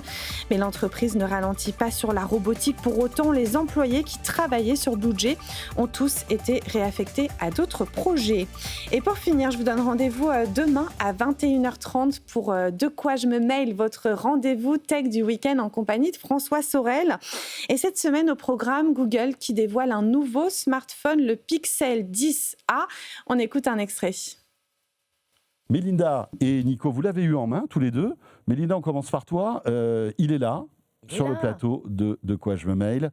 La couleur est waouh, flashy. Ah ben, c'est un smartphone. Enfin, comment dire, Google a un peu la même politique que Apple, ou que même celle qu'avait tenté, souvenez-vous, à l'époque, Samsung avec sa version E. Ils nous avaient sorti déjà aussi des E. C'est une cible. Ils ont arrêté ça, Samsung d'ailleurs. Et oui, ils ont arrêté. Ils l'ont fait vraiment qu'une seule fois. Le 10E, je crois, on a eu, c'est tout. Non. Après, ils ont la Fan Edition aussi. Oui, voilà. En fait, ça s'est transformé en la FE. Là. Ouais, la FE. Ouais. Donc, on met des couleurs parce que ça fait plus jeune. Et ça cache aussi le fait que tu changes un peu de matériel. Il ne faut pas se mentir. Non, les 10A, bon, c'est pas une surprise. Déjà, ça fuite tout le temps chez Google. On le savait. C'est la version, tu as raison, c'est la version allégée de la gamme 10. On fait des compromis, mais je dirais pas sur l'essentiel. Mais on garde l'essentiel, voilà, c'est ça. La photo, ça reste l'essentiel de la proposition Google. C'est un peu l'image de marque de Google aussi. C'est l'image de marque. Donc on y va. Quand ton téléphone s'appelle Pixel, si tu rates ta photo, t'es mal barré quand même. Voilà, de quoi je me mêle avec François Sorel. Et puis, je vous conseille d'ailleurs d'aller l'écouter parce qu'il y a un témoignage intéressant. C'est Jean-Baptiste Kemp, que l'on voit souvent ici, l'un des cofondateurs de VLC, vous savez, ce logiciel qui permet de lire tout type de vidéos. Il raconte toute l'histoire de VLC. C'est assez passionnant. C'est en deuxième partie de quoi je me mêle. Allez, tout de suite, on parle dans la défense, dans l'IA, Naval Group Thales. Si ça vous passionne, c'est tout de suite, restez avec nous. Tech & Co, la quotidienne, les invités. Naval Group et Thales, via sa plateforme Cortex, on va en reparler ensemble, qui s'allie pour accélérer dans l'IA de défense. Avec nous, Mickaël Brossard. Bonsoir, Mickaël. Bonsoir. Merci d'être avec nous. Je rappelle, vous êtes vice-président de Cortex. Alors, Cort, AI, X, voilà, pour ceux qui veulent taper sur Google ou sur leur LLM préféré pour voir un petit peu ce dont on va parler. Et puis avec nous, Éric Papin, bonsoir. Bonsoir. Éric, vous êtes directeur technique de Naval Group. Alors Naval Group, rappelez-nous, Naval Group en quelques mots, c'est la construction navale. Hein. Voilà, Naval Group, c'est la construction navale de défense. Ce sont les bâtiments de surface, les sous-marins, les systèmes de combat, les drones, des équipements, voilà, et partout dans le monde, et en particulier pour la Marine nationale, pour donner aux marines les moyens de leur puissance. Voilà, plus de 17 000 collaborateurs, 10 sites en France, vous êtes présents dans une vingtaine de pays. Et puis, parlons, on va démarrer avec vous, Mickaël, pour rappeler Cortex. Voilà, comment a démarré Cortex, cette plateforme? Alors, c'est Thales au départ, mais enfin, il y a d'autres alliances, et notamment Naval Group. Les objectifs, alors vous êtes à peu près 800 ingénieurs, c'est ça aujourd'hui? C'est ça au total, ouais. Donc, je vais revenir sur qu'est-ce que c'est. La genèse, oui. Donc Cortex, c'est l'accélérateur d'IA du groupe Thales, au service des systèmes critiques. Donc c'est la fédération des ingénieurs spécialisés en IA. Et effectivement, ça a été créé il y a un peu moins de 2 ans, avec vraiment une forte accélération. Tous les projets IA, tout le lab IA, c'est Cortex. C'est fédéré au sein effectivement de Cortex. On a des labos aujourd'hui à Singapour, en Allemagne, là, vous avez Angleterre, 5 hubs, c'est ça, tout à au fait, niveau mondial. Et effectivement, des partenariats d'assaut qu'on a annoncés en fin d'année dernière et maintenant Naval Group. Et alors, le but de cette plateforme, de tous ces ingénieurs experts en IA, de ces hubs, alors il y a déjà une centaine de produits qui ont été produits. C'est quoi? C'est d'être la plateforme IA de notre économie de défense, de notre écosystème de défense plutôt. Et voilà, et David, parce que je crois qu'il y a Dassault Systèmes aussi qui collabore, mais là on va parler de Naval Group. Et donc le but c'est de dire, voilà, vous travaillez dans la défense, bien voilà, nous on a un peu cette plateforme IA, vous pouvez venir tester, on va voir ce que justement fait Naval Group. Voilà, expliquez-nous un peu l'objectif. Ouais. Ça c'est un pilier, et aussi on va travailler pour le groupe Thales. Oui, bien entendu, oui. Très très précis. Donc ça veut dire dans le monde de la défense aussi, mais dans le monde de l'aéronautique, on va travailler vraiment au plus près du besoin des forces et travailler sur des cas d'usage très très précis. Donc il y a à la fois une notion de plateforme, effectivement, de la commonalité, mais aussi travailler sur des besoins fonctionnels très très précis. Donc c'est on va dire une base, mais aussi toutes les ramifications. On parle beaucoup des drones aujourd'hui. Voilà. Je suis quelqu'un qui veut travailler dans la défense avec les drones. Je peux venir travailler avec drones, ce qu'on appelle l'intelligence distribuée, au service de certaines missions. Effectivement, on travaille sur ces sujets. Et tout ça, data center, toutes ces données sont traitées, évidemment, vous avez vos propres data centers. Alors, on sait que Thales a aussi une offre de cloud, aujourd'hui, cloud de confiance, avec une alliance avec Google qui s'appelle Sens. Et puis, vous avez vous-même vos data centers, donc, parce qu'on est évidemment dans un domaine dont on doit préserver fortement la souveraineté. Et après, dans le monde de la défense, on s'inscrit dans des piles logicielles, Artemis par exemple, poussé par le ministère de la Défense. Donc on s'inscrit effectivement dans la création d'une pile logicielle vraiment souveraine, vraiment française. Donc ça, c'est très très important. Oui. Alors, Éric Papin, racontez-nous, alors voilà, que vient chercher Naval Group en s'associant. Alors, je crois qu'il y a un accord d'actionnariat aussi, il y a une prise de participation autour de tout ça. Mais voilà, plutôt que d'avoir votre laboratoire d'IA, c'est de dire, tiens, aujourd'hui, il faut qu'on avance en meute, il faut qu'on soit ensemble. On est des acteurs quand même vous connaissez bien entendu, Naval Group et Thales. Et autant voir ce qu'on peut faire ensemble. Alors, qu'est-ce que vous venez chercher chez Cortex ? Ce qu'on va chercher, c'est une accélération. Puisque vous savez que les menaces changent très vite. Le flux de données qui arrive sur les navires est incommensurable. Les équipages ont de moins en moins de temps pour analyser ces données, pour pouvoir décider et pour pouvoir réagir. Donc, ce qu'on cherche, c'est mettre dans nos systèmes de combat, dans nos systèmes de plateforme, une IA souveraine, de confiance, cybersécurisée, qui va nous permettre d'augmenter les performances de nos systèmes. Oui, c'est ça. Et là, être avec Cortex, qui a déjà 800 ingénieurs, qui ne sont pas tous dédiés, bien entendu, à Naval Group, mais qui travaillent déjà sur beaucoup de projets, voilà, vous voyez un peu certains qui peuvent vous intéresser. Donc, pour vous, c'est ce phénomène accélérateur. En fait, l'idée, c'est qu'on connaît très bien Thales, on collabore sur tous nos programmes, on collabore aussi sur des activités d'innovation. Et ça nous a paru assez naturel de prendre une participation dans Cortex, d'entrer dans la gouvernance de Cortex, de manière à pouvoir influer sur les choix stratégiques, les choix techniques, et être sûr que finalement, par ce biais-là, on avait les solutions qui correspondaient aux besoins de la Marine nationale. Plutôt qu'avoir votre projet, puis ensuite essayer de trouver... Alors, on avait des ressources. Oui, parce qu'il faut rappeler qu'il y a la Marine nationale derrière qui a ses besoins, qui vous les commande, et puis vous, à vous de trouver ensuite comment on leur répond. Très concrètement, ça peut être quoi comme type d'application La première application, on entend beaucoup parler, c'est la lutte anti-drone. On appelle aussi lutte en champ proche. C'est capable de détecter dans le ciel, sur la mer, sous la mer éventuellement aussi, des menaces, les classifier, identifier si elles sont menaçantes ou au contraire amies, et puis de détecter et de décider quelle est la meilleure action pour les intercepter. Donc ça nécessite une réaction extrêmement rapide. Il ne s'agit pas de faire à la place de l'équipage, il s'agit de lui amener très vite les éléments pour prendre la bonne décision et de pouvoir agir comme il l'entend. Avec, vous l'avez dit, on est dans un bateau, alors qui est quand même connecté, bien entendu, il y a des liaisons satellites, il y a des liaisons radio, mais quand même, aujourd'hui, on parle de cloud, de connexion. Là, c'est une IA embarquée, enfin, il y a tout, on va en parler aussi avec vous, Michael. Il y a une certaine contrainte de frugalité, un peu, parce que vous ne pouvez pas embarquer votre data center, toutes vos puces NVIDIA à bord, il faut être réaliste. Il y a deux temporalités. Il y a la temporalité des navires futurs sur lesquels on travaille, qui auront des architectures ouvertes, techno-cloud, data-centrées, sur lesquelles ça sera assez naturel de venir déposer des composants d'IA et des systèmes. Et puis on a les navires d'aujourd'hui, il ne faut pas les oublier, c'est eux qui sont aujourd'hui confrontés. Même s'ils sont très modernes, quand on les voit naviguer. Leur architecture n'est pas forcément au départ prévue pour être facilement pluggable avec des composants d'IA. Là, il faut mettre au cœur de nos systèmes ces solutions-là de manière très pragmatique. Je vous rejoins en matière de frugalité, parce que souvent les matériels informatiques, on a des bateaux qui ont été mis à l'eau il y a 10 ans, il y a 15 ans, vous savez à quelle vitesse ça est. Donc il faut être capable d'avoir des composants d'IA qui sont capables de tourner sur l'ensemble de ces systèmes.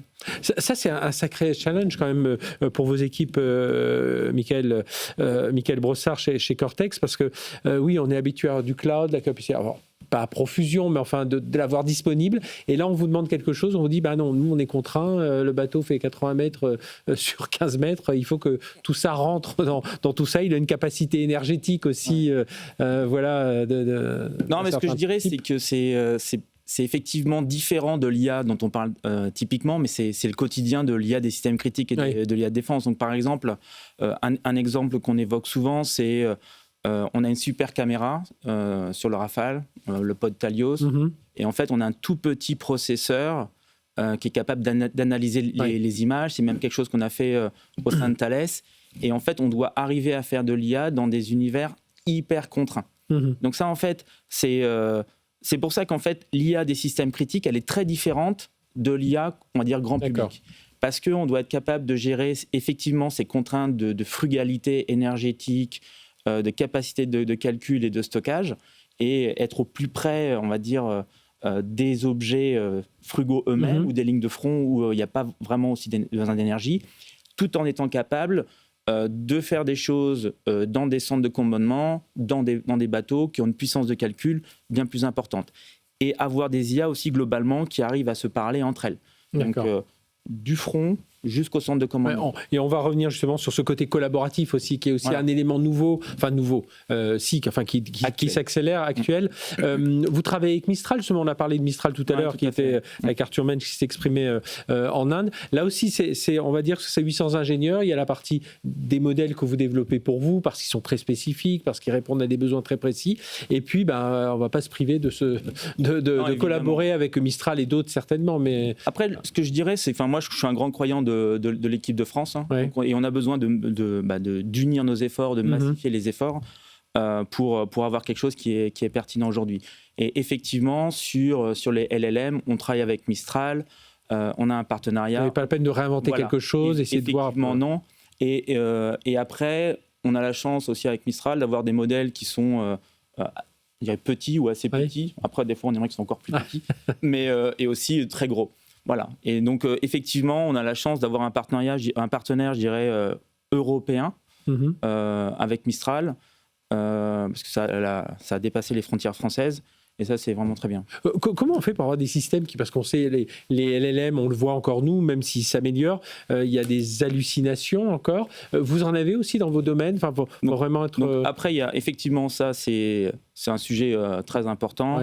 Il y a des techniques, des choses qu'on appelle des ontologies, donc, qui permettent, en fait, c'est des bases de connaissances qu'on va mettre en regard des LLM, qui permettent de corriger des hallucinations. On va aussi mixer différents types de techniques, de l'IA symbolique avec de l'IA... comme c'est fait un secteur de la défense, on essaie de redonder, d'avoir un maximum de sécurité. Et c'est vrai que l'IA qu'on fait est souvent intégrée dans un plus grand système. Donc, il y a toujours des boucles de contrôle. Donc ça, c'est entre guillemets, c'est pour ça que je reviens sur l'IA des systèmes critiques qui est très différente, parce qu'elle est intégrée dans des plus gros objets. Et ce qui est intéressant, c'est que la pensée Thales, on fait ce genre de système depuis 40 ans. Donc en fait, l'IA, c'est juste une nouvelle technologie, mais dans un écosystème. C'est pas une division à part. Enfin, vous avez créé un labo parce qu'il faut réfléchir évidemment. Exactement. Mais c'est pas une division à part. Vous dites voilà, on a des process, là on a juste, on va pas tout réinventer. Sur les composants justement, ça demande des composants aussi spécifiques ou est-ce que quand vous allez voir à Nvidia, vous lui demandez alors nous on veut ça, mais un petit peu customisé pour nos besoins. Oui, effectivement, pour tout ce qui va être sur la ligne de front, ce qui est petit, effectivement, on a besoin de customisation.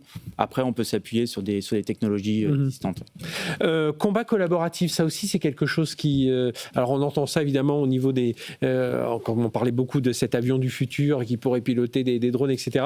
Mais vous aussi, dans le domaine maritime, là aussi, on avance en escadre. Il y a plusieurs navires qui, évidemment, collaborent ensemble.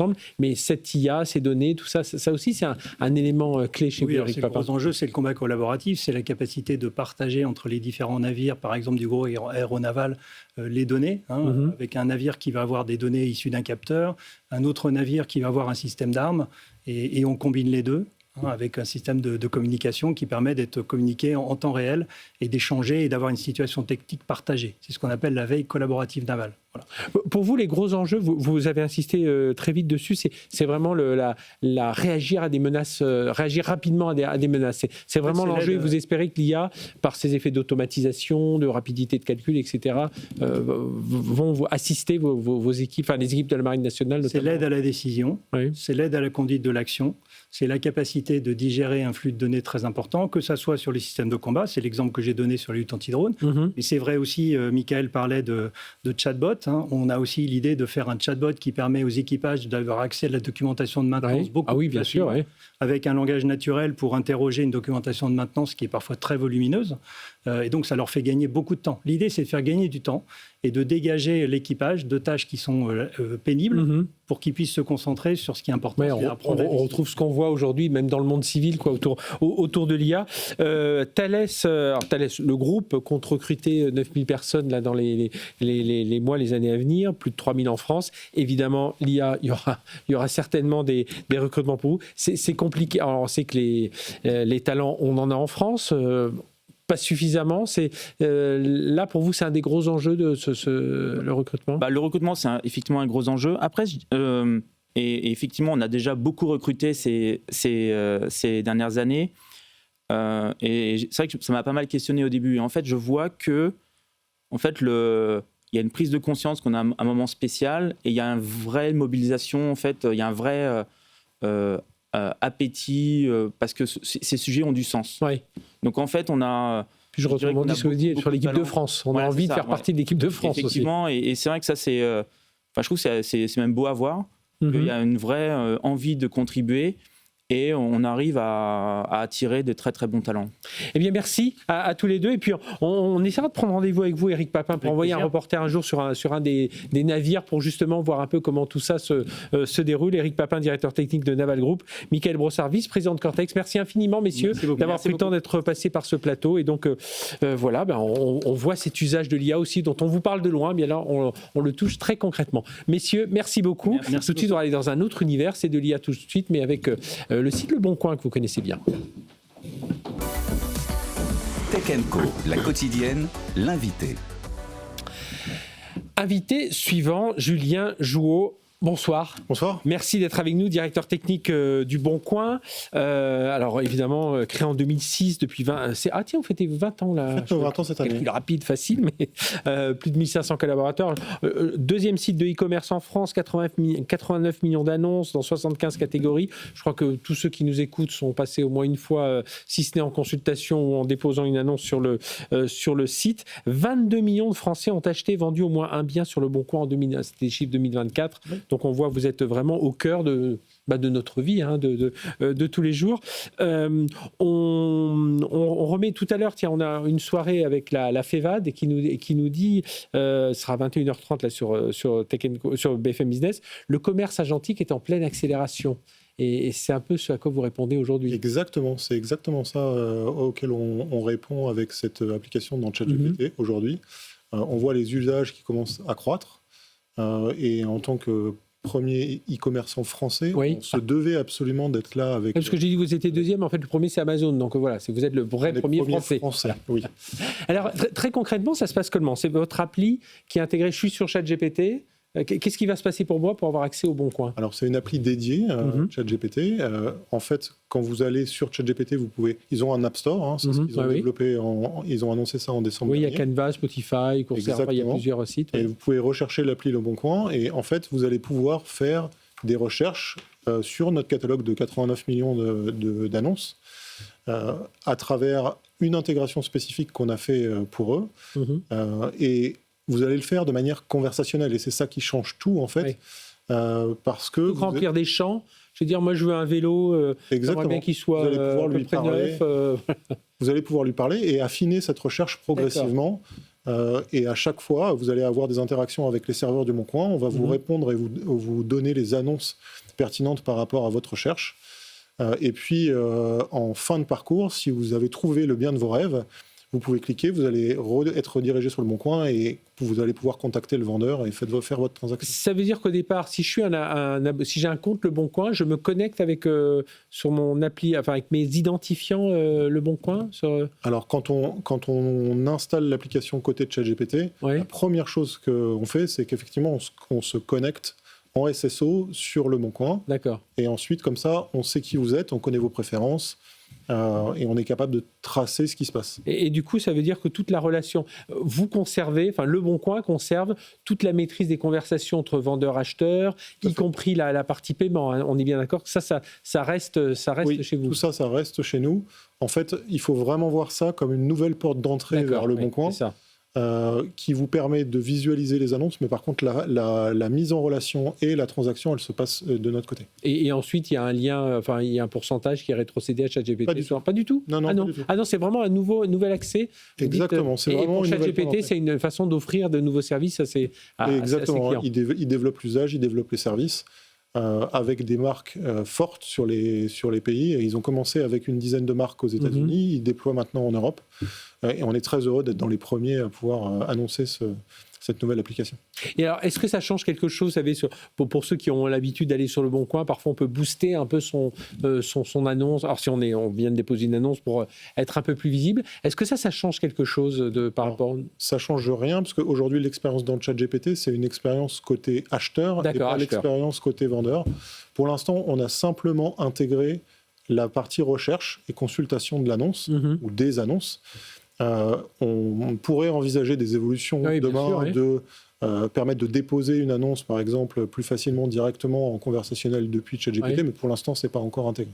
Est-ce que ça signifie que pour vous, peu à peu, on va perdre un peu la fin de l'interface classique, liste d'annonces, et qu'on va avoir, parce que c'est évidemment plus facile d'aller dire, voilà, moi je recherche une cuisinière qui a un peu servi, qui est plutôt dans cette région-là. Enfin voilà, tout ce qu'on peut faire aujourd'hui avec les critères de champ, d'échelle, enfin tout ce qui peut exister sur l'interface Le Bon Coin. Est-ce que quelque part, vous dites un jour on sera moins sur cette interface-là, on ira directement sur les LLM. Ce qui est sûr, c'est qu'en fait, on repense l'expérience à l'aune des nouveaux usages des utilisateurs.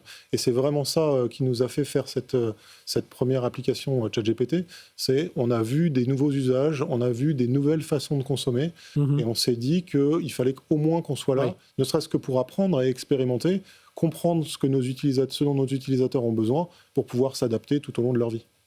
Alors ça veut dire que aujourd'hui pour des utilisateurs ChatGPT, donc qui veulent aller vers le bon coin, en gros donc il y a cette nouvelle interface. On peut être dans la partie assistant conversationnel. On a bien compris que les données restaient bien chez vous, mais la suite, ça peut être quoi pour vous, ce qui est sûr, la prochaine étape? La prochaine étape pour nous, ce que je disais, ça va être probablement plutôt la partie comment on facilite le dépôt d'annonces pour les utilisateurs, notamment parce que stratégiquement pour nous, on a dressé une frontière où on considère que la mise en relation et la partie transaction, elle doit rester de notre côté. Oui. C'est vous qui avez la connaissance de cette expérience client. Non seulement on a la connaissance des utilisateurs, de ce qu'ils veulent vendre, mais on veut aussi protéger nos utilisateurs. Et on veut être sûr qu'ils soient dans un environnement sain et safe. Et en fait, on le garantit en restant de notre côté. Là aujourd'hui, votre appli, votre appli donc dans ChatGPT, elle est opérationnelle depuis combien de temps? Depuis le 5 février. Depuis le 5 février. Est-ce que vous avez déjà vu une accélération? Enfin, sur les premières semaines, ça ressort encore trop court? C'est vraiment tôt. Là, on est à 10 jours après.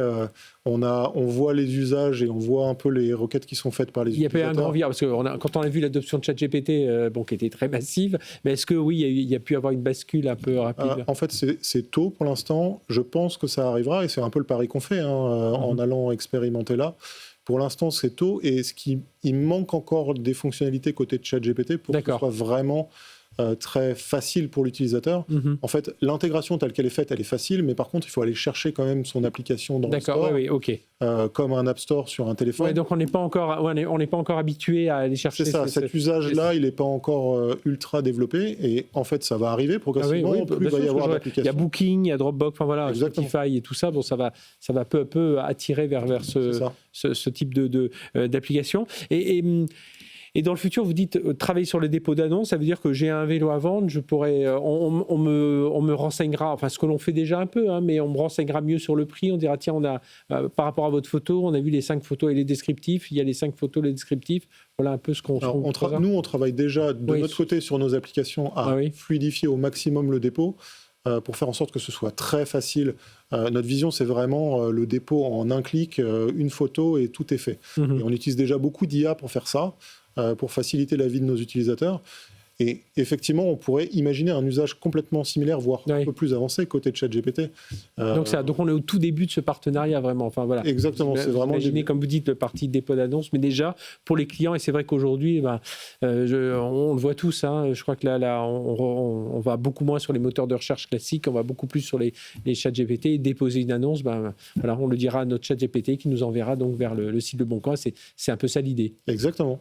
Eh bien, merci Julien Jouot d'être venu avec nous. Je rappelle, vous êtes directeur technique du Bon Coin. Voilà, on vous conseille à aller tester. Vous allez voir, de toute façon, ça y est, on l'a intégré, on cherche des voyages avec ChatGPT. Bien là, on pourra chercher les produits sur Le Bon Coin avec ChatGPT et testez-le. Et puis, on se reverra dans quelques mois pour voir s'il y a eu cette phase ascendante. Merci Julien Jouot d'être venu avec nous, d'être venu ici en plateau, directeur technique Le Bon Coin. Notre émission se termine, la semaine aussi. On se retrouve dès ce week-end. Vous allez avoir De quoi je me mail, vous allez avoir les replays, bien entendu, de Tech & Co et Tech & Co Business. Et nous, on se retrouve lundi soir spécial Inde. Retour d'Inde avec des chercheurs, des entrepreneurs qui étaient là-bas, qui vont nous raconter toutes les coulisses du sommet de l'IA à New Delhi. Excellente fin de semaine sur BFM Business. Tech & Co, la quotidienne sur BFM Business.